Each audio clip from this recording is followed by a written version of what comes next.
Hey 10th student, I have a news for you. இந்த இயர்ல இருந்து நம்ம 2 போர்டு எக்ஸாமினேஷன்ஸ் அட்டென்ட் பண்றதுக்கான ஆப்பர்ச்சுனிட்டிஸ் இருக்கு.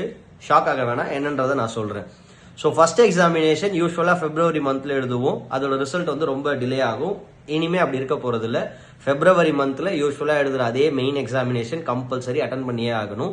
அதை அட்டென்ட் பண்ண நெக்ஸ்ட் மந்தே நமக்கு ரிசல்ட் கிடைச்சிரும். ஹைப்போதட்டிக்கலி உங்களோட ரிசல்ட் வந்து சாட்டிஸ்பாக்சனா இல்லைன்ற பட்சத்துல நீங்க திரும்ப வந்து மே மந்த்ல இம்ப்ரூவ்மெண்ட் எக்ஸாமினேஷன் ஒன்று வைப்பாங்க. அந்த எக்ஸாமினேஷனை நீங்க ரீஅப்பியர் பண்ணலாம். பட் நோட் பண்ணிக்க வேண்டியது என்ன அப்படின்னா, மேக்ஸிமம் 3 சப்ஜெக்ட்ஸ் மட்டும் தான் நம்மளால அட்டன் பண்ண முடியும் ரீஅப்பியரன்ஸ்க்கு. உங்களுக்கு எந்த சப்ஜெக்ட்ஸ்ல வந்து ஸ்கோர்ஸ் ரொம்ப லோவா ஃபீல் பண்றீங்களோ அந்த சப்ஜெக்ட்ஸ் மேக்ஸிமம் 3 சப்ஜெக்ட்ஸ் மட்டும் சூஸ் பண்ணி நீங்க வந்து ரீஅப்பியர் ஆகிக்கலாம். ஸோ உங்களுக்கு ஃபெப்ல ஒரு ரிசல்ட் வரும், மேல ஒரு ரிசல்ட் வரும். அட் த எண்ட் ரெண்டு ரிசல்ட்டையும் கம்பேர் பண்ணுவாங்க. பெஸ்ட் ஆஃப் 2 வந்து செலக்ட் பண்ணி அதுதான் வந்து உங்களோட ஃபைனல் மார்க்கா வந்து டிக்ளேர் பண்ணுவாங்க. எனி டவுட்ஸ் கமெண்ட்ல சொல்லுங்க. Break a leg for your future. Bye.